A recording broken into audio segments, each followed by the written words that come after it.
ಎಲ್ರಿಗೂ ನಮಸ್ಕಾರ.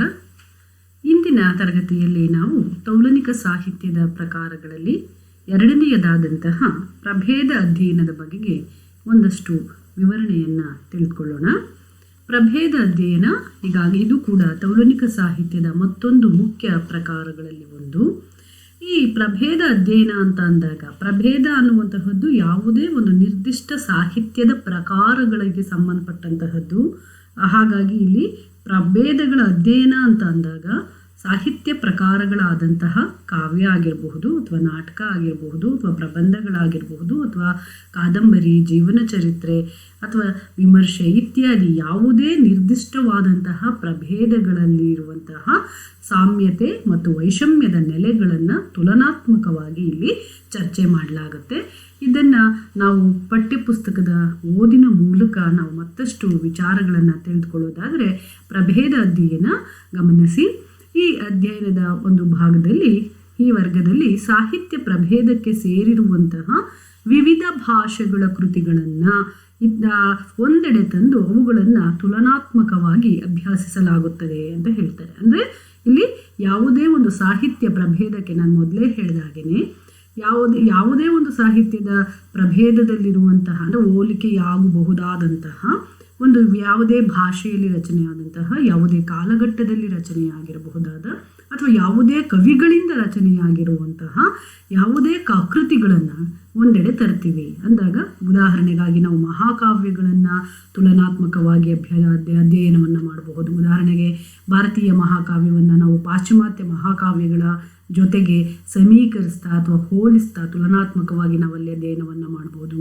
ಅಥವಾ ಕಾದಂಬರಿಗಳನ್ನು, ಇಲ್ಲಿನ ಕಾದಂಬರಿಗಳಿಗೂ ಪಾಶ್ಚಿಮಾತ್ಯ ಕಾದಂಬರಿಗಳಿಗೂ ಇರುವಂತಹ ಒಂದು ರೀತಿಯ ಈ ತುಲನಾತ್ಮಕವಾದಂತಹ ಒಂದು ಭಿನ್ನತೆಗಳು ಏನಿದ್ದಾವೆ ಅನ್ನುವಂತಹದ್ದನ್ನು ನಾವು ಅಧ್ಯಯನ ಮಾಡ್ಬೋದು. ಹಾಗೆಯೇ ಕಾದಂಬರಿಗಳನ್ನು ಅಧ್ಯಯನ ಮಾಡ್ಬೋದು.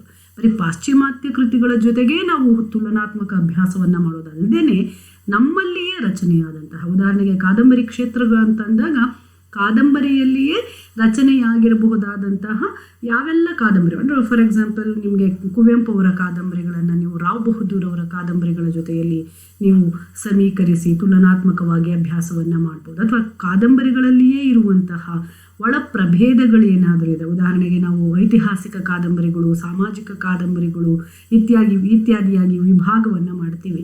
ಸಾಮಾಜಿಕ ಕಾದಂಬರಿಗಳ ಒಂದು ವಸ್ತುವಿನ್ಯಾಸ, ಅವುಗಳ ಆಶಯ, ಅದರ ವಿಷಯ, ಅದು ಹೇಗೆ ಈ ಕೃತಿಗಿಂತ ಮತ್ತೊಂದು ಕೃತಿಯಲ್ಲಿ ಹೇಗೆ ಭಿನ್ನವಾಗಿದೆ, ಏನೆಲ್ಲ ಸಾಮ್ಯತೆಗಳಿದ್ದಾವೆ ಅಂತಲೂ ಕೂಡ ನಾವಲ್ಲಿ ಅಧ್ಯಯನಕ್ಕೆ ಒಳಗು ಮಾಡ್ಬೋದು. ಹೀಗೆ ಯಾವುದೇ ಭಾಷೆಯಲ್ಲಿ, ಯಾವುದೇ ಕಾಲಘಟ್ಟದಲ್ಲಿ, ಯಾವುದೇ ಕವಿಗಳಿಂದ ರಚಿಸಲ್ಪಟ್ಟಂತಹ ಒಂದು ನಿರ್ದಿಷ್ಟ ಸಾಹಿತ್ಯದ ಪ್ರಭೇದಗಳನ್ನು ನಾವಿಲ್ಲಿ ಒಂದೆಡೆಗೆ ತಂದು ತೌಲನಿಕವಾಗಿ ಅಧ್ಯಯನವನ್ನು ಮಾಡ್ತೀವಿ. ಇಂತಹದ್ದನ್ನೇ ನಾವು ಪ್ರಭೇದ ಅಧ್ಯಯನ ಅಂತ ಕರಿತೀವಿ.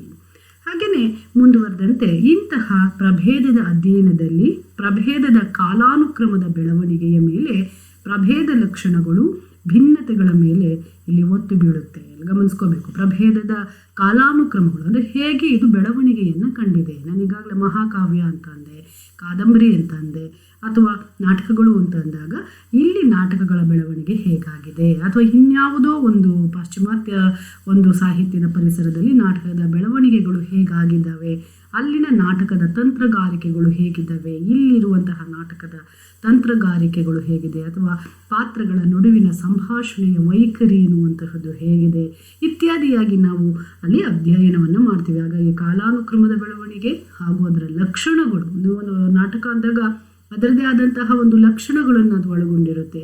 ಮಹಾಕಾವ್ಯ ಅಂತಂದರೆ ತನ್ನದೇ ಆದಂತಹ ಲಕ್ಷಣಗಳನ್ನು ಒಳಗೊಂಡಿರುತ್ತೆ. ಉದಾಹರಣೆಗೆ ಮಹಾಕಾವ್ಯ ಅದೊಂದು ಆದರ್ಶದ ಒಂದು ನೆಲೆಗಟ್ಟಿನಲ್ಲಿ ರಚಿಸಲ್ಪಟ್ಟಿರುತ್ತೆ, ಏಕನಾಯಕನ ಪರಿಕಲ್ಪನೆ ಇರುತ್ತೆ, ರಾಷ್ಟ್ರೀಯತೆಯ ಪರಿಕಲ್ಪನೆ ಇರುತ್ತೆ, ಇತ್ಯಾದಿ ಏನೇನೋ ಲಕ್ಷಣಗಳಿದ್ದಾವೆ. ಅಂತಹ ಎಲ್ಲ ಲಕ್ಷಣಗಳು ಈ ಮಹಾಕಾವ್ಯದ ಭಾಗದಲ್ಲಿ ಯಾವ್ಯಾವ ಕೃತಿಗಳಲ್ಲಿ ಹೇಗೆ ಹೇಗೆ ವ್ಯಕ್ತಗೊಂಡಿದೆ ಅನ್ನುವಂತಹದ್ದನ್ನು ಕೂಡ ನಾವು ತೌಲನಿಕವಾಗಿ ಅಧ್ಯಯನ ಮಾಡಬಹುದು. ಹಾಗೆ ಇಲ್ಲಿ ಕಾಲಾನುಕ್ರಮದ ಮೇಲಾಗಿರ್ಬೋದು, ಅವುಗಳ ಲಕ್ಷಣಗಳ ಮೇಲಾಗಿರಬಹುದು, ಆ ಲಕ್ಷಣದ ಒಳಗಿರುವಂತಹ ಭಿನ್ನತೆಗಳ ಮೇಲೆ ಆಗಿರ್ಬೋದು, ನಾವು ಅಧ್ಯಯನವನ್ನು ತುಲನಾತ್ಮಕವಾಗಿ ಮಾಡ್ತೀವಿ. ಇದಲ್ಲದೆ ಪ್ರಭೇದ ಅಧ್ಯಯನದಲ್ಲಿಯೂ ಇಲ್ಲಿಯವರೆಗೆ ಸಾಹಿತ್ಯಕ ವಿಮರ್ಶಾ ಕ್ಷೇತ್ರಗಳಲ್ಲಿ ಬೇರೂರಿದ ಪಶ್ಚಿಮ ಕೇಂದ್ರಿತ ನಿಲುವನ್ನು ಬದಲಾಯಿಸಬಲ್ಲ ಸೂಕ್ತ ತಿದ್ದುಪಡಿ ಮಾಡಬಲ್ಲ ಸಾಧ್ಯತೆಗಳು ಅಪಾರ. ನೋಡಿ, ಇದು ಲೇಖಕರು ಹೇಳ್ತಾ ಇರುವಂತಹ ಮಾತು. ರಾಮಚಂದ್ರನವರು, CN ರಾಮಚಂದ್ರನವರದ್ದು ಇದು ಲೇಖನ ಭಾಗ ನಾನು ಓದ್ತಾ ಇರೋದು. ಹಾಗಾಗಿ ಅವರ ಒಂದು ವಾದದಲ್ಲಿ ಒಂದು ಮಾತನ್ನು ಹೇಳ್ತಿದ್ದಾರೆ, ಗಮನಿಸಿ. ಪ್ರಭೇದ ಅಧ್ಯಯನ ಅನ್ನುವಂತಹದ್ದು ಏನಾಗುತ್ತೆ ಅಂದರೆ, ಇಲ್ಲಿಯವರೆವಿಗೂ ಕೂಡ ಸಾಹಿತ್ಯಕ ವಿಮರ್ಶಾ ಕ್ಷೇತ್ರದಲ್ಲಿ ಬೇರೂರಿರ್ತಕ್ಕಂತಹ ಪಶ್ಚಿಮ ಕೇಂದ್ರಿತ ನಿಲುವು ಅಂತ ಹೇಳ್ತಾರೆ. ಪಶ್ಚಿಮ ಕೇಂದ್ರಿತ ನಿಲುವು ಅಂತಂದರೆ ಪಶ್ಚಿಮ ಪ್ರಧಾನವಾದ, ಕೇವಲ ಯುರೋಪಿನ ಅಥವಾ ಇಂಗ್ಲೀಷಿನ ಒಂದು ಸಾಹಿತ್ಯವೇ ಶ್ರೇಷ್ಠವಾದದ್ದು ಅನ್ನುವಂತಹ ನಿಲುವು ಏನಿದೆ, ಅದರಲ್ಲಿ ಪರವಾದಂತಹ ನಿಲುವು ಏನಿದೆ, ಅಂತಹ ನಿಲುವನ್ನು ಬದಲಾಯಿಸಬಲ್ಲಂತಹ, ಅದರ ದೃಷ್ಟಿಕೋನವನ್ನೇ ಬದಲಾಯಿಸಬಹುದಾದಂತಹ ಸಾಧ್ಯತೆಗಳು ಕೂಡ ಇಲ್ಲಿ ಅಪಾರವಾಗಿದ್ದಾವೆ ಪ್ರಭೇದ ಅಧ್ಯಯನವನ್ನು ಮಾಡುವಾಗ ಅಂತ ಹೇಳ್ತಾರೆ. ಅದಕ್ಕೆ ಅವರು ಉದಾಹರಣೆಗಳ ಮೂಲಕ ಅದನ್ನು ವಿಸ್ತರಿಸುವ ಪ್ರಯತ್ನವನ್ನು ಮಾಡ್ತಾರೆ. ಉದಾಹರಣೆಗಾಗಿ ನಾವು ಗಮನಿಸೋದಾದರೆ, ಮಹಾಕಾವ್ಯ ಎಂಬ ಸಾಹಿತ್ಯ ಪ್ರಭೇದವನ್ನು ಉದಾಹರಣೆಗಾಗಿ ತೆಗೆದುಕೊಳ್ತಾ ಇದ್ದಾರೆ ಇಲ್ಲಿ. ಆ ಮಹಾಕಾವ್ಯದಲ್ಲಿ ಬಂದಂತಹ ಸನ್ನಿವೇಶದಲ್ಲಿ ಇತ್ತೀಚಿನವರೆಗೂ ಕೂಡ ಒಂದು ನಿಲುವು ಅಥವಾ ಒಂದು ಅಭಿಪ್ರಾಯ ಚಾಲನೆಯಲ್ಲಿತ್ತು. ಏನಂತ ಅಂತಂದರೆ, ಮಹಾಕಾವ್ಯ ಅಂತಂದರೆ ಅದೊಂದು ದೀರ್ಘ ಕಥಾನಕ. ನಿಮ್ಗೆ ಗೊತ್ತೇ ಇದೆ, ಮಹಾಕಾವ್ಯ ಸಾಮಾನ್ಯ ಕಾವ್ಯಗಳಿಗಿಂತಲೂ ಕೂಡ ತುಂಬ ದೊಡ್ಡದಾದ ವಿಸ್ತಾರವಾದಂತಹ ಒಂದು ಕಾವ್ಯ ಆಗಿರುತ್ತೆ. ಹಾಗಾಗಿ ಇದೊಂದು ಸುದೀರ್ಘವಾದಂತಹ ಒಂದು ಕಥಾನಕ. ಅಂದರೆ ಕಾವ್ಯ ಹೇಳ್ತಾ ಇದ್ರು ಕೂಡ ಕಾವ್ಯದೊಳಗಡೆ ಒಂದು ಕಥೆ ಇರುತ್ತೆ ಅಂತ. ಉದಾಹರಣೆಗಾಗಿ ನೀವು ಪಂಪನ ಆದಿಪುರಾಣ ಅಂತ ತಗೊಳ್ಳೋದಾದರೆ, ಅಲ್ಲಿ ಕೂಡ ಅದು ಕಾವ್ಯದಲ್ಲಿ ರಚಿಸಲ್ಪಟ್ಟಿರಬಹುದು. ಅಲ್ಲಿ ಕವಿ ಏನು ಮಾಡ್ತಿದ್ದಾನೆ, ಆತ ಅಲ್ಲಿ ಆದಿನಾಥನ ಭವಾವಳಿಗಳ ಕಥಾನಕವನ್ನು ಹೇಳ್ತಾ ಇದ್ದಾನೆ. ಹಾಗಾಗಿ ಇಲ್ಲಿ ನೀವು ಯಾವುದೇ ರಾಮಾಯಣ ತಗೋಬಹುದು, ಮಹಾಭಾರತ ತಗೋಬಹುದು, ಎಲ್ಲವೂ ಕೂಡ ಏನಾಗ್ತಾ ಇದೆ, ಒಂದು ದೀರ್ಘ ಕಥೆಯನ್ನು ಅದು ತನ್ನ ಒಡಲಲ್ಲಿ ಇರಿಸಿಕೊಂಡಿದೆ. ಹಾಗಾಗಿ ಮಹಾಕಾವ್ಯದ ಬಗೆಗೆ ಒಂದು ಅಭಿಪ್ರಾಯ ಇದೆ. ಅದೇನು ಅಂದರೆ, ಅದು ದೀರ್ಘ ಕಥಾನಕ ಅಂತ. ನಿಮ್ಮ ಪುಸ್ತಕದಲ್ಲಿ ಪ್ರಿಂಟ್ ಆಗುವಾಗ ಕಥಾನಾಯಕ ಅಂತ ಆಗಿಬಿಟ್ಟಿದೆ, ದಯಮಾಡಿ ಅದನ್ನು ನೀವು ತಿದ್ದುಪಡಿ ಮಾಡ್ಕೊಳ್ಳಿ. ಅದು ಕಥಾನಕ ಅಷ್ಟೇ, ನಾಯಕ ಇಲ್ಲ. ನಾ ಮತ್ತು ಯಾನ ತೆಗೆದಾಕಬೇಕು, ಕಥಾನಕ ಅಂತ ಸೇರಿಸ್ಕೋಬೇಕು. ಇದರಲ್ಲಿ ಬರುವಂತಹ ಘಟನೆಗಳೆಲ್ಲವೂ ಕೂಡ ಮುಂದುವರೆದಂತೆ ಇದರಲ್ಲಿ ಬರುವ ಮಹಾಕಾವ್ಯದಲ್ಲಿ ಬರುವ ಅಂತ ಅರ್ಥ. ಮಹಾಕಾವ್ಯದಲ್ಲಿ ಬರುವಂತಹ ಎಲ್ಲವುಗಳ ಕೇಂದ್ರದಲ್ಲಿ ಒಬ್ಬ ನಾಯಕನಿರುತ್ತಾನೆ. ನಾನೀಗಾಗಲೇ ಹೇಳಿದೆ, ಮಹಾಕಾವ್ಯ ಅಂದ ತಕ್ಷಣ ಅಲ್ಲಿ ಏಕನಾಯಕನ ಪರಿಕಲ್ಪನೆ ಅನ್ನುವಂತಹದ್ದು ಇದೆ ಅನ್ನುವಂತಹದ್ದು. ಇದೆಲ್ಲ ನಿಲುವು ಅಥವಾ ಅಭಿಪ್ರಾಯ ಎಲ್ಲಿಂದ ಬಂದಿದ್ದು ಅಂತಂದರೆ, ನಮಗೆ ಪಾಶ್ಚಿಮಾತ್ಯರಿಂದನೇ ಬಂದಿದ್ದು. ಇವೆಲ್ಲ ಪಾಶ್ಚಿಮಾತ್ಯ ಗ್ರಹಿಕೆಗಳೇ. ಸೊ ಇಲ್ಲಿ ದೀರ್ಘ ಕಥಾನಕವಾಗಿರುತ್ತೆ ಮಹಾಕಾವ್ಯ ಅನ್ನುವಂತಹದ್ದು. ಮಹಾಕಾವ್ಯದಲ್ಲಿ ಏಕನಾಯಕ ಅಥವಾ ಒಬ್ಬನೇ ನಾಯಕ, ಅಂದರೆ ನಾಯಕ ಪ್ರಧಾನವಾಗಿರುತ್ತೆ ಅನ್ನುವಂತಹ ಅಂಶ ಚಾಲನೆಯಲ್ಲಿರುತ್ತೆ. ಹಾಗೆಯೇ ಮತ್ತು ಮಹಾಕಾವ್ಯವನ್ನು ಮುಖ್ಯವಾಗಿ ರಾಷ್ಟ್ರೀಯತೆಯ ಪರಿಕಲ್ಪನೆ ರೂಪಿಸುತ್ತದೆ ಎಂಬಂತಹ ವ್ಯಾಖ್ಯಾನ ಪ್ರಚಲಿತದಲ್ಲಿ ಇದೆ. ಮಹಾಕಾವ್ಯವನ್ನು ರೂಪಿಸೋದು ಯಾವುದು ಅಂತಂದರೆ, ಅಲ್ಲಿನ ರಾಷ್ಟ್ರೀಯತೆಯ ಪರಿಕಲ್ಪನೆ, ಅಲ್ಲಿನ ಸಿದ್ಧಾಂತ, ಒಂದು ದೇಶದ ಏನೆಲ್ಲ ಆದರ್ಶಗಳಿದ್ದಾವೆ, ಏನೆಲ್ಲ ಮೌಲ್ಯ ಸಿದ್ಧಾಂತಗಳಿದ್ದಾವೆ, ಅದು ಅಲ್ಲಿನ ಕಥಾನಾಯಕನನ್ನು ರೂಪಿಸ್ತಾ ಇರುತ್ತೆ. ಅಲ್ಲಿನ ಒಂದು ರಾಷ್ಟ್ರೀಯ ಪರಿಕಲ್ಪನೆ ಮಹಾಕಾವ್ಯವನ್ನು ಅದು ರೂಪಿಸುತ್ತೆ ಅನ್ನುವಂತಹ ಒಂದು ಅಂಶ ನಮಗೆ ಪ್ರಚಲಿತದಲ್ಲಿದೆ. ಈ ವ್ಯಾಖ್ಯಾನವನ್ನು ನಾವು ತುಲನಾತ್ಮಕವಾಗಿ ಅಭ್ಯಾಸ ಮಾಡಿದಾಗ, ಹೌದಾ ನಿಜನ ಈ ಪಾಶ್ಚಿಮಾತ್ಯ ಮಹಾಕಾವ್ಯಗಳಿಗೂ ನಮ್ಮಲ್ಲಿ ಅಥವಾ ಈಗಾಗಲೇ ಪ್ರಪಂಚದಾದ್ಯಂತ ಇರುವಂತಹ ಮಹಾಕಾವ್ಯಗಳನ್ನು ನಾವು ಒಟ್ಟಾರೆ ತಂದು ಅಭ್ಯಾಸ ಮಾಡಿದಾಗ ಈ ಹೇಳಿಕೆಗಳು ಸರಿಯಾಗಿದೆಯಾ ಅಂತ ಪರಿಶೀಲನೆ ಮಾಡಿದಾಗ ಅವಾಗ ಗೊತ್ತಾಗುವಂತಹದ್ದನ್ನು ಇಲ್ಲಿ ವಿವರಿಸ್ತಾರೆ. ಗಮನಿಸಿ, ಅಲ್ಲಿ ಹೇಳ್ತಾರೆ, ಈ ವ್ಯಾಖ್ಯಾನ ಕೇವಲ ಪಾಶ್ಚಿಮಾತ್ಯ ಮಹಾಕಾವ್ಯಗಳಾದಂತಹ ಇಲಿಯಡ್ ಮತ್ತು ಒಡೆಸಿ, ನಾನೀಗಾಗಲೇ ಹೇಳಿದ್ದೆ, ಇಲಿಯಡ್ ಮತ್ತು ಒಡೆಸಿ ಪ್ರಾಚೀನ ಗ್ರೀಕ್ನ 2 ಮಹಾಕಾವ್ಯಗಳು, ಹೋಮರ್ನಿಂದ ರಚಿಸಲ್ಪಟ್ಟಂತಹವು. ಸೊ ಹಾಗಾಗಿ ಇಲಿಯಡ್, ಒಡಿಸ್ಸಿ ಹಾಗೂ ಈನಿಯಡ್ ಇದು ಕೂಡ ವರ್ಜಿಲ್ ಕವಿಯ ಒಂದು ಮಹಾಕಾವ್ಯ. ಈನಿಯಡ್ ಅನ್ನುವಂತಹದ್ದು ವರ್ಜಿಲ್ನಿಂದ ರಚಿಸಲ್ಪಟ್ಟಿದೆ. ಹಾಗೆಯೇ ಜೆರುಸಲೆಮ್ಮ ಲಿಬರೆಟಾ ಮುಂತಾದವುಗಳನ್ನು ಇದು ಆಧರಿಸಲಾಗಿದೆ. ಜೆರುಸಲೆಮ್ಮ ಲಿಬರೆಟಾ ಇದು ಕೂಡ ಒಂದು ಮಹಾಕಾವ್ಯ. ಜೆರುಸಲೆಮ್ಮ ಲಿಬರೆಟಾ ಇದು ಇಟಾಲಿಯನ್ ಭಾಷೆಯಲ್ಲಿ ಇರುವಂತಹ ಒಂದು ಮಹಾಕಾವ್ಯ. ಇದನ್ನು ಟೊರಾಕಾಟೊ ಟ್ಯಾಸ್ಕೋ ಅನ್ನುವಂತಹ ಒಬ್ಬ ಕವಿ ಬರೆದಿದ್ದಾರೆ ಅಂತ ಹೇಳಲಾಗುತ್ತೆ. ಇದು ಇಟಾಲಿಯನ್ ಮಹಾಕಾವ್ಯ, ಜೆರುಸಲೆಮ್ ಲಿಬರೆಟಾ ಅನ್ನುವಂತಹದ್ದು. ಈನಿಯಡ್ ಇದು ವರ್ಜಿಲ್ನ ಒಂದು ಮಹಾಕಾವ್ಯ, ವರ್ಜಿಲ್ ಕವಿಯಿಂದ ರಚಿಸಲ್ಪಟ್ಟಿರೋದು. ಹಾಗೆ ಈ ಮುಂತಾದವುಗಳನ್ನು ಇದು ಆಧರಿಸಿದೆ. ಅಂದರೆ ಈ ಇಷ್ಟು ಬರೀ ಪಶ್ಚಿಮದ ಮಹಾಕಾವ್ಯಗಳನ್ನು ಆಧಾರವಾಗಿಟ್ಕೊಂಡೆ ಈ ರೀತಿಯ ನಿರ್ಧಾರಗಳನ್ನು ಎಲ್ಲ ಮಹಾಕಾವ್ಯಗಳಿಗೂ ಕೂಡ ಸಾರಾಸಗಟಾಗಿ ಹೇಳಲಾಗಿದೆ. ಇದನ್ನು ಎಲ್ಲರೂ ನಂಬಿಟ್ಟಿದ್ದಾರೆ. ಆದರೆ ತೌಲನಿಕವಾಗಿ ಅಧ್ಯಯನ ಮಾಡಿದಾಗ ನಮಗೆ ಗೊತ್ತಾಗುತ್ತೆ ಈ ಅಂಶಗಳು ನಮ್ಮ ಭಾರತೀಯ ಮಹಾಕಾವ್ಯಗಳಿಗಾಗಲಿ ಅಥವಾ ಪೌರಾತ್ಯ ಮಹಾಕಾವ್ಯಗಳಿಗಾಗಲಿ ಅದು ಅನ್ವಯವಾಗುವಂತಹದ್ದಲ್ಲ ಅನ್ನುವಂತಹದ್ದು ನಮ್ಗೆ ಅರ್ಥ ಆಗೋದು ಯಾವಾಗ ಅಂದರೆ ತೌಲನಿಕವಾಗಿ ಅಧ್ಯಯನಕ್ಕೆ ಒಳಗು ಮಾಡಿದಾಗ. ಅದಕ್ಕೆ ಅವ್ರು ಹೇಳ್ತಾರೆ, ಮುಂದುವರೆದಂತೆ ಗಮನಿಸಿ ಪಠ್ಯಭಾಗವನ್ನು. ಅದರಲ್ಲಿಯೂ ಮುಖ್ಯವಾಗಿ ಲ್ಯಾಟಿನ್ ಮಹಾಕವಿಯ ವರ್ಜಿನ್ ರಚಿತ, ಇಲ್ಲಿ ವರ್ಜಿನ್ನ ಈನಿಯಡ್ ಅನ್ನುವಂತಹ ಮಹಾಕಾವ್ಯವನ್ನು ಈ ವ್ಯಾಖ್ಯಾನ ಆಧಾರವಾಗಿಟ್ಕೊಂಡಿದೆ. ಪಾಶ್ಚಿಮಾತ್ಯ ಮಹಾಕಾವ್ಯ ಸಂಪ್ರದಾಯಕ್ಕೆ ಹೊರತಾದಂತಹ ಮಿಲ್ಟನ್ನ ಪ್ಯಾರಡೈಸ್ ಲಾಸ್ಟ್, ಇದು ಈ ಹೇಳುವಂತಹ ಕಥೆಯಲ್ಲಿ ಈ ಅಂಶಗಳು ಸೇರ್ಪಡೆ ಆಗೋದಿಲ್ಲ. ಇಲ್ಲಿ ಪ್ಯಾರಡೈಸ್ ಲಾಸ್ಟ್ ಅನ್ನುವಂತಹ ಮಿಲ್ಟನ್ನ ಒಂದು ಮಹಾಕಾವ್ಯ ಏನಿದೆ ಇದು ಇದಕ್ಕೆ ಅಪವಾದವೇ ಆಗಿದೆ.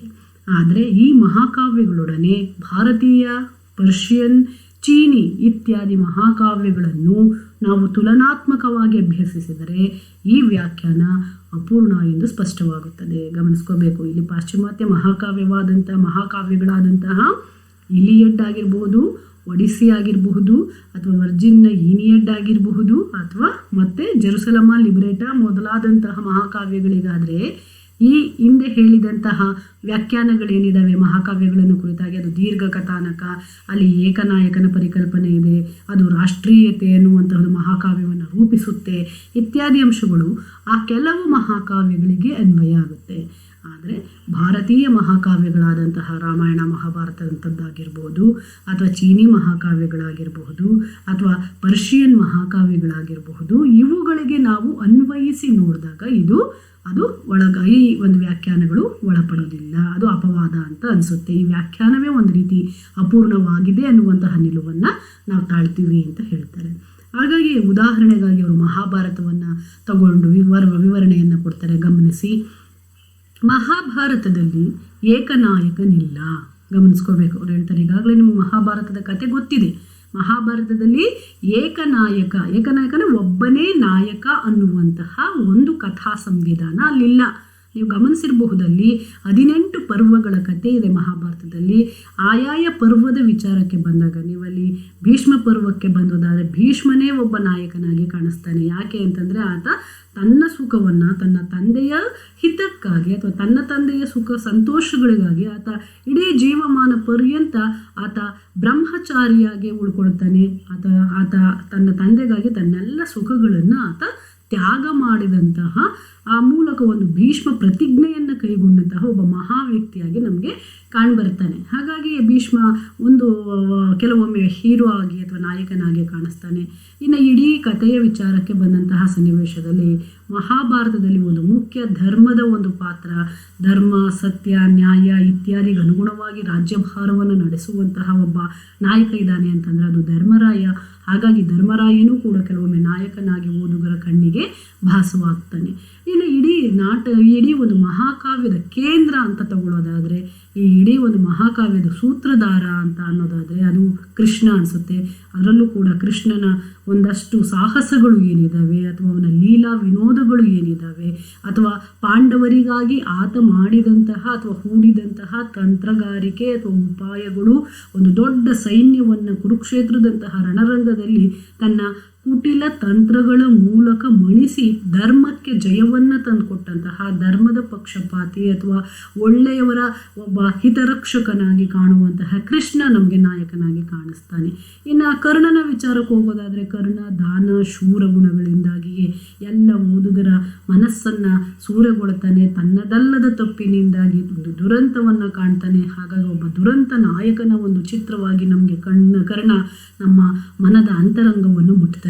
ಸೊ ಹಾಗಾಗಿ ಇಲ್ಲಿ ಏನಾಗುತ್ತೆ ಅಂತಂದರೆ ಇಲ್ಲಿ ಒಬ್ಬನೇ ನಾಯಕ ಅನ್ನುವಂತಹ ಪರಿಕಲ್ಪನೆ ಇಲ್ಲ. ಹಾಗಾಗಿ ಇಲ್ಲಿ ಹೇಳ್ತಾರೆ ಈಗ ಈ ಒಬ್ಬ ನಾಯಕನಿಲ್ಲ ಅಂತಂದಾಗ ಈಗಾಗಲೇ ಇರುವಂತಹ ಏನು ಹೇಳಿದ್ರಲ್ಲ ಮಹಾಕಾವ್ಯವನ್ನು ಕುರಿತಾಗಿ ಪಶ್ಚಿಮದ ನಿಲುವು ಇತ್ತಲ್ಲ, ಮಹಾಕಾವ್ಯ ಅಂದರೆ ಏಕನಾಯಕನಿರ್ತಾನೆ, ವಾದ ಬಿದ್ದೇ ಹೋಯ್ತು ಅಷ್ಟೇ. ಇಲ್ಲಿ ಏಕನಾಯಕನಿಲ್ಲ. ಹಾಗಾಗಿ ಎರಡನೇ ಅಂಶ ಹೇಳ್ತಾರೆ, ಇಲ್ಲಿ ಸಾವಯವ ಶಿಲ್ಪ ಇಲ್ಲ. ಇಲ್ಲಿ ಒಂದು ನಿರ್ದಿಷ್ಟವಾದಂತಹ ಒಂದು ಬಂಧ ಅನ್ನುವಂತಹದ್ದು, ಕಥೆಯ ಒಂದು ಕಂಟಿನ್ಯೂಟಿ ಅನ್ನುವಂಥದ್ದು, ಅದೇ ವಿಷಯವನ್ನು ಪ್ರೊಲಾಗಾಗಿ ಇರುವಂತಹ ಒಂದು ಅಂಶ ಇಲ್ಲ. ರಾಷ್ಟ್ರದ ಕಲ್ಪನೆಯಂತೂ ಇಲ್ಲವೇ ಇಲ್ಲ. ಇಲ್ಲಿ ರಾಷ್ಟ್ರ ಅನ್ನುವಂತಹದ್ದು, ಇಲ್ಲಿ ಏಕ ರಾಷ್ಟ್ರದ ಒಂದು ಚಿಂತನೆ ಅನ್ನುವಂತಹದ್ದಿಲ್ಲ. ಬಹುತೇಕ ಒಂದು ಸಾಮ್ರಾಜ್ಯಗಳನ್ನು ಇಲ್ಲಿ ಹೇಳ್ತಾ ಹೋಗ್ತಾ ಇರುತ್ತೆ. ಇಲ್ಲಿ ಪ್ರತಿಯೊಂದು ನಾಡಿಗೂ ಒಂದೊಂದು ಸಂಸ್ಕೃತಿಯನ್ನು, ಜನನಾಯಕನನ್ನು ಅಲ್ಲಿ ಹೇಳ್ತಾ ಹೋಗ್ತಾ ಇರುತ್ತೆ. ಹಾಗಾಗಿ ಇಲ್ಲಿ ಏಕರಾಷ್ಟ್ರದ ಕಲ್ಪನೆ ಇಲ್ಲ. ಇವುಗಳ ಬದಲಾಗಿ ಏನನ್ನು ಹೇಳುತ್ತೆ ಈ ಮಹಾಕಾವ್ಯಗಳು ಅಂತಂದರೆ, ಸಮಾನವಾದಂತಹ ಧರ್ಮವನ್ನು ಹೇಳುತ್ತೆ. ಅಂದರೆ ಇಲ್ಲಿ ಎಲ್ಲರೂ ಸಮಾನರೇ, ರಾಜ ಆಗಲಿ ಸಾಮಾನ್ಯ ಪ್ರಜೆ ಆಗಲಿ ಎಲ್ಲರೂ ಕೂಡ ಸಮಾನರು, ಎಲ್ಲರೂ ಕೂಡ ಧರ್ಮದ ಒಂದು ತತ್ವಗಳನ್ನು ಅನುಸರಿಸಬೇಕಾಗಿದೆ ಅನ್ನುವಂತಹ ಸಮಾನ ಧರ್ಮಗಳ ಕೃತ್ಯಗಳನ್ನು ಅತ್ಯಂತ ಸೂಕ್ಷ್ಮವಾಗಿ ಮತ್ತು ಸಂಕೀರ್ಣವಾದಂತಹ ವಿಶ್ಲೇಷಣೆಯನ್ನು ನಾವಿಲ್ಲಿ ಕಾಣ್ತಾ ಹೋಗ್ತೀವಿ. ಅದಲ್ಲದೆ ಇಲ್ಲಿ ಮತ್ತೆ ಹೇಳ್ತಾರೆ, ವಿವಿಧ ಗುಣಗಳ ಅಸಂಖ್ಯಾತ ಪಾತ್ರಗಳನ್ನು ಕಾಣ್ತಾ ಹೋಗ್ತೀವಿ. ನೀವು ಗಮನಿಸಿರ್ಬೋದು, ಮಹಾಭಾರತದಂತಹ ನೀವು ಮಹಾಕಾವ್ಯವನ್ನು ಅವಲೋಕಿಸೋದಾದರೆ ಅಲ್ಲಿ ಒಂದೊಂದು ಪಾತ್ರನೂ ಒಂದೊಂದು ಗುಣಗಳನ್ನು ಅಲ್ಲಿ ಪ್ರತಿನಿಧಿಸ್ತಾ ಹೋಗುತ್ತೆ. ಫಾರ್ ಎಕ್ಸಾಂಪಲ್ ದುರ್ಯೋಧನ ಅಂತಂದ ತಕ್ಷಣ ವಿಪರೀತವಾದಂತಹ ಛಲ, ತಾನು ಮಾಡಿದ್ದೇ ಸರಿ ಎನ್ನುವಂತಹ ಹುಂಬತನ ಅಥವಾ ಹಠ, ಅಥವಾ ತನ್ನನ್ನು ಎಲ್ಲರೂ ಕೂಡ ಮೆಚ್ಚಬೇಕು, ಎಲ್ಲರೂ ಗೌರವಿಸಬೇಕು, ಇಡೀ ಪ್ರಪಂಚ ಅಥವಾ ಇಡೀ ಸಾಮ್ರಾಜ್ಯಕ್ಕೆ ನಾನೊಬ್ಬನೇ ಏಕಾಧಿಪತಿ ಆಗಿರಬೇಕು, ಚಕ್ರವರ್ತಿ ಆಗಿರಬೇಕು ಅನ್ನುವಂತಹ ಅತಿಯಾಸೆ ಇತ್ಯಾದಿಗಳ ಗುಣದ ಒಂದು ಪ್ರತೀಕ ಆಗಿ ನಾವು ಕಾಣಿಸಿದ್ರೆ, ನೀವು ನಾನೀಗಾಗಲೇ ಭೀಷ್ಮನನ್ನು ಹೇಳಿದೆ. ಭೀಷ್ಮ ಅಂತಂದ ತಕ್ಷಣ ತನ್ನ ತಂದೆಯ ಒಂದು ಒಳಿತಿಗಾಗಿ, ಅವನ ಸುಖ ಸಂತೋಷಗಳಿಗಾಗಿ ಅಥವಾ ತನ್ನ ಇಡೀ ಯೌವನವನ್ನು ಆತ ಹಾಗೆಯೇ ಬ್ರಹ್ಮಚಾರಿಯಾಗಿ ಕಳೆದ ಅಂತ ಅಂದಾಗ ಅವನ ಒಂದು ತ್ಯಾಗ, ಅವನ ಒಂದು ಶ್ರದ್ಧೆ, ಅವನ ಪಿತೃಭಕ್ತಿ ಇತ್ಯಾದಿಗಳ ಗುಣಗಳು ಕೂಡ ಅಲ್ಲಿ ವ್ಯಕ್ತವಾಗುತ್ತೆ. ಇನ್ನು ಕರ್ಣ ಅಂತಂದಾಗ ದಾನದ ಗುಣಗಳು, ಧರ್ಮರಾಯ ಅಂದಾಗ ಧರ್ಮದ ಗುಣಗಳು, ಭೀಮಸೇನ ಅಂತಂದಾಗ ವೀರಾವೇಶದ ಗುಣಗಳು, ಕೃಷ್ಣ ಅಂತಂದಾಗ ತಂತ್ರದ ಗುಣಗಳು, ಶಕುನಿ ಅಂತ ಅಂದಾಗ ಕುಟಿಲತೆ, ತನ್ನ ಸ್ವಾರ್ಥ ಸಾಧನೆಗೋಸ್ಕರ ಏನನ್ನಾದರೂ ಮಾಡಬಲ್ಲಂತಹ ಗುಣಗಳು ಇತ್ಯಾದಿ ಹಲವಾರು ಗುಣಗಳ ಅಸಂಖ್ಯಾತ ಪಾತ್ರಗಳನ್ನು ನಾವಲ್ಲಿ ಕಾಣ್ತಾ ಹೋಗ್ತೀವಿ. ಸೊ ಹೀಗೆ ಅಲ್ಲೇನಾಗುತ್ತೆ ಅಂದರೆ ಇದೊಂದು ಘನ ದುರಂತ ಪ್ರಜ್ಞೆಯನ್ನು ಅಲ್ಲಿ ಕಾಣ್ತೀವಿ. ಇಲ್ಲಿ ಒಂದು ರೀತಿಯ ದುರಂತತೆ ಇದೆ. ಇಡೀ ಒಂದು ಮಹಾಕಾವ್ಯವನ್ನು ನೀವು ಸೂಕ್ಷ್ಮವಾಗಿ ಅವಲೋಕಿಸಿದಾಗ ಅದು ನಿಮ್ಗೆ ಗೊತ್ತಾಗುತ್ತೆ. ಇಡೀ ಒಂದು ಮಹಾಭಾರತದ ಕತೆ ಕೊನೆಗೆ ಅಷ್ಟೊಂದೆಲ್ಲ ಯುದ್ಧ, ಕುರುಕ್ಷೇತ್ರದ ಯುದ್ಧ ಆದರೆ ಕೊನೆಗೆ ಉಳಿದಿದ್ದೇನು ಅಂತಂದರೆ ಸಕಲವೂ ಶೂನ್ಯ ಅಂತ ಹೇಳ್ತಾರಲ್ಲ, ಯುದ್ಧದಲ್ಲಿ ಗೆದ್ದವನು ಸೋತವನು ಸತ್ತ ಅಂತ. ಸೊ ಹಾಗೆ ಇಲ್ಲಿ ಕೌರವರ ವಂಶ ನಿರ್ನಾಮ ಆಗುತ್ತೆ. ಆದರೆ ಹೊಸದಾಗಿ ಸಾಮ್ರಾಜ್ಯ ಸ್ಥಾಪಿಸಿದಂತಹ ಧರ್ಮರಾಯನ ವಂಶವಾದರೂ ಚೆನ್ನಾಗಿರುತ್ತಾ, ಅವರಾದರೂ ಶಾಶ್ವತನ ಅಂತಂದರೆ ಖಂಡಿತವೂ ಕೂಡ ಇಲ್ಲ. ಎಲ್ಲ ನೆರೆಹೊರೆಯವರನ್ನು, ಎಲ್ಲ ಸಂಬಂಧಿಗಳನ್ನು ಕಳ್ಕೊಂಡು ಆಳೂರವನು ಉಳಿದವನೇ ಗೌಡ ಅನ್ನೋ ಹಾಗೆ ಆಳೂರಿನಲ್ಲಿ ಸ್ಮಶಾನ ಸದೃಶವಾದಂತಹ ಸಾಮ್ರಾಜ್ಯದಲ್ಲಿ ತನ್ನ ಸಾಮ್ರಾಜ್ಯವನ್ನು ಸಂತೋಷದಿಂದ ಅವರು ಅನುಭವಿಸೋದಕ್ಕೆ ಸಾಧ್ಯ ಆಗೋದಿಲ್ಲ. ಹಾಗಾಗಿ ಇದೊಂದು ರೀತಿಯ ಘನವಾದ ದುರಂತ ಪ್ರಜ್ಞೆಯನ್ನು ಈ ಮಹಾಕಾವ್ಯಗಳು ಹೇಳ್ತಾ ಹೋಗ್ತಾ ಇರುತ್ತೆ. ಹಾಗಾಗಿ ಇಲ್ಲಿ ಮಹಾಭಾರತದಂತಹ ಒಂದು ಮಹಾಕಾವ್ಯ ಆಗಲಿ ಅಥವಾ ಗಿಲ್ಗಮೆಶ್ ಅನ್ನುವಂತಹ ಮಹಾಕಾವ್ಯ, ಗಿಲ್ಗಮೆಶ್ ಅದು ಕ್ರಿಸ್ತಪೂರ್ವ 2100 ಹಿಂದಿನ ಒಂದು ಪ್ರಾಚೀನ ಮಹಾಕಾವ್ಯ ಇದು. ಹಾಗಾಗಿ ಇದು ಮೆಸ್ಪಟೋಮಿಯಾ ಒಂದು ನಾಗರಿಕತೆಯ ಸನ್ನಿವೇಶ ಬಂದಂತಹ ಒಂದು ಮಹಾಕಾವ್ಯ ಗಿಲ್ಗಮೆಶ್. ಆ ಗಿಲ್ಗಮೆಶ್ ಅನ್ನುವಂಥ ಮಹಾಕಾವ್ಯದ ಕೃತಿಗಳನ್ನು ಪ್ರಭೇದ ಅಧ್ಯಯನವನ್ನು ಮಾಡಿದಾಗ ಪಾಶ್ಚಿಮಾತ್ಯ ಕೃತಿಗಳೊಡನೆ ಈ ಮಹಾಕಾವ್ಯಗಳನ್ನು ಹೋಲಿಸಿದಾಗ ಈ ರೂಢಿಗತವಾದ ಮಹಾಕಾವ್ಯದ ಪ್ರಭೇದದ ಪರಿಕಲ್ಪನೆಗೂ ಹಾಗೂ ವ್ಯಾಖ್ಯಾನಗಳು ಕೂಡ ತುಂಬ ಬದಲಾಗೋಗ್ಬಿಡುತ್ತೆ. ಭಾರತೀಯ ಮಹಾಕಾವ್ಯಗಳನ್ನಾಗಲಿ ಅಥವಾ ಗಿಲ್ಗಮೆಶನ್ನಾಗಲಿ ನಾವು ಪಾಶ್ಚಿಮಾತ್ಯ ಮಹಾಕಾವ್ಯಗಳ ಜೊತೆಗೆ ತುಲನಾತ್ಮಕವಾಗಿ ಯೋಚನೆ ಮಾಡಿದಾಗ ಅವರು ಹೇಳುವಂತಹ ನಿಲುವುಗಳು ಅದು ವಿರುದ್ಧಾತ್ಮಕವಾಗಿರುತ್ತೆ, ಬದಲಾಗುತ್ತೆ. ಹಾಗೆಯೇ ಅದು ಅರ್ಥಪೂರ್ಣವಾಗಿ ವಿಶಾಲವೂ ಕೂಡ ಆಗುತ್ತೆ. ಇನ್ನೊಂದಷ್ಟು ಅಂಶಗಳನ್ನು ಇವು ದಾಖಲಿಸ್ಕೊಂಡಿರುತ್ತೆ. ಹಾಗಾಗಿ ಇಂತಹ ಅಧ್ಯಯನ ಮತ್ತೊಂದು ಸಾಧ್ಯತೆಯನ್ನು ನಾವು ನೋಡಬೇಕಾಗಿರುತ್ತೆ. ಉದಾಹರಣೆಗಾಗಿ ಗಮನಿಸೋದಾದರೆ ಮತ್ತಿನ್ನೊಂದು ಅಧ್ಯಯನದ ಸಾಧ್ಯತೆಗೆ ಹೊರಳ್ತಾರೆ ಲೇಖಕರು.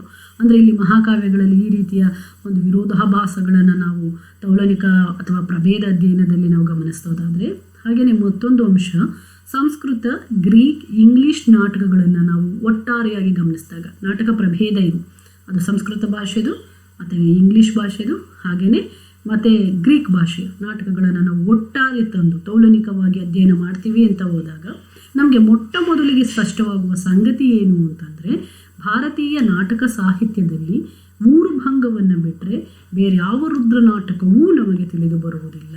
ಗಮನಿಸ್ಕೋಬೇಕು. ಇಲ್ಲಿ ಭಾರತೀಯ ನಾಟಕ ಸಂಪ್ರದಾಯಕ್ಕೆ ಬಂದಂತಹ ಸನ್ನಿವೇಶದಲ್ಲಿ ಸಂಸ್ಕೃತದ ಊರುಭಂಗ ಅನ್ನುವಂತಹ ಭಾಸನ ನಾಟಕವೊಂದನ್ನು ಹೊರತುಪಡಿಸಿದರೆ ಬೇರೆ ಯಾವ ನಾಟಕಗಳೂ ಕೂಡ ನಮ್ಮಲ್ಲಿ ರುದ್ರ ರುದ್ರನಾಟಕ ಅಂತಂದರೆ ಇದನ್ನು ಟ್ರ್ಯಾಜಿಡೀಸ್ ಅಂತ ಕರೀತಾರೆ. ಟ್ರ್ಯಾಜಿಡಿ ಇದು ಗ್ರೀಕ್ ರಂಗಭೂಮಿಯಿಂದ ಬಂದಂತಹ ಒಂದು ಪರಿಕಲ್ಪನೆ. ದುರಂತ ನಾಟಕಗಳ ಮೊದಲ ಹುಟ್ಟು ಬರುವಂತಹದ್ದೇ ಗ್ರೀಕ್ ರಂಗಭೂಮಿಯಲ್ಲಿ, ಪ್ರಾಚೀನ ಗ್ರೀಕ್ನ ಒಂದು ಇದರಲ್ಲಿ. ಹಾಗಾಗಿ ಆ ರುದ್ರನಾಟಕದ ಪರಿಕಲ್ಪನೆ ಅನ್ನುವಂತಹದ್ದೇನಿದೆ, ರುದ್ರನಾಟಕವನ್ನು ಗಂಭೀರ ನಾಟಕಗಳು, ದುರಂತ ನಾಟಕಗಳು ಅನ್ನುವಂಥ ಹೆಸರಿನಿಂದಲೂ ಕೂಡ ಕರೀತಾರೆ. ಹಾಗಾಗಿ ಒಂದು ಪರಿಕಲ್ಪನೆ ನಮ್ಮಲ್ಲಿಲ್ಲ, ದುರಂತವರ ಒಂದು ನಾಟಕದ ಪರಿಕಲ್ಪನೆ. ಹಾಗಾಗಿ ಇದು ದುಃಖದ ಅಥವಾ ವಿಷಾದದ ಸಂಗತಿ ಆಗಬೇಕಾಗಿಲ್ಲ. ಇದು ಹಾಗಾದರೆ ಇಲ್ಲಿ ನಮ್ಮಲ್ಲಿ ದುರಂತ ನಾಟಕ ಇಲ್ವಲ್ಲ ಇದು ಅಂತ ನಾವೇನು ಕೊರಗಬೇಕಾಗಿಲ್ಲ. ಆದರೆ ತೌಲನಿಕ ಸಾಹಿತ್ಯದ ಸ್ವರೂಪ ವಿಶ್ಲೇಷಣಾತ್ಮಕವೇ ಹೊರತು ಮೌಲ್ಯಾತ್ಮಕವಲ್ಲ. ಇಂತಹ ಅಧ್ಯಯನ ಇದು ಶ್ರೇಷ್ಠ, ಇದು ಕನಿಷ್ಠ ಎಂಬಂತಹ ನಿರ್ಣಯಗಳಿಂದ ದೂರ ಇರೋದಕ್ಕೆ ತೌಲನಿಕ ಸಾಹಿತ್ಯ ಪ್ರಯತ್ನ ಮಾಡುತ್ತೆ. ಅಂದರೆ ಇಲ್ಲಿ ಹಾಗಾದರೆ ದುರಂತ ನಾಟಕ ಭಾರತೀಯರಲ್ಲಿ ಇಲ್ಲ, ಹಾಗಾಗಿ ಭಾರತೀಯ ನಾಟಕವೇ ಒಂದು ಅಪೂರ್ಣ ಅನ್ನುವಂತಹ ನಿಲುವನ್ನು ನಾವು ತಾಳಬೇಕಾಗಿಲ್ಲ. ಅಥವಾ ದುರಂತ ನಾಟಕ ಪಾಶ್ಚಿಮಾತ್ಯ ಜಗತ್ತಿನಲ್ಲಿದೆ, ಪಾಶ್ಚಿಮಾತ್ಯ ಜಗತ್ತು ಶ್ರೇಷ್ಠವಾದದ್ದು ರಂಗಭೂಮಿಯಲ್ಲಿ ಅನ್ನುವ ನಿರ್ಣಯವನ್ನು ನಾವು ತೌಲನಿಕ ಅಧ್ಯಯನದಿಂದ ತೆಗೆದುಕೊಳ್ಳಲ್ಲ. ಬದಲಾಗಿ ಇಲ್ಲಿ ಯಾವುದು ಶ್ರೇಷ್ಠ ಅಥವಾ ಯಾವುದು ಕನಿಷ್ಠ ಅಂದರೆ ಕೀಳು ಅನ್ನುವಂತಹ ನಿರ್ಣಯಗಳಿಂದ ನಾವು ದೂರ ಇರೋದಕ್ಕೆ ಅಷ್ಟೇ ಇಲ್ಲಿ ಪ್ರಯತ್ನ ಮಾಡ್ತೀವಿ. ಇಲ್ಲಿ ಉದಾಹರಣೆಗಾಗಿ ಗಮನಿಸೋದಾದರೆ ಭಾರತನು ವರ್ಣಿಸುವಂತಹ ದಶರೂಪಕಗಳಲ್ಲಾಗಲಿ ಅಥವಾ ಧನಂಜಯನ ರೂಪಕಗಳಲ್ಲಾಗಲಿ ಒಂದೂ ಕೂಡ ರುದ್ರ ನಾಟಕ ನಮ್ಮಲ್ಲಿ ಇಲ್ಲ. ಇವೆಲ್ಲವೂ ಕೂಡ ಸಂಸ್ಕೃತದ ನಾಟಕಗಳು ಇಲ್ಲ ನಮ್ಮಲ್ಲಿ.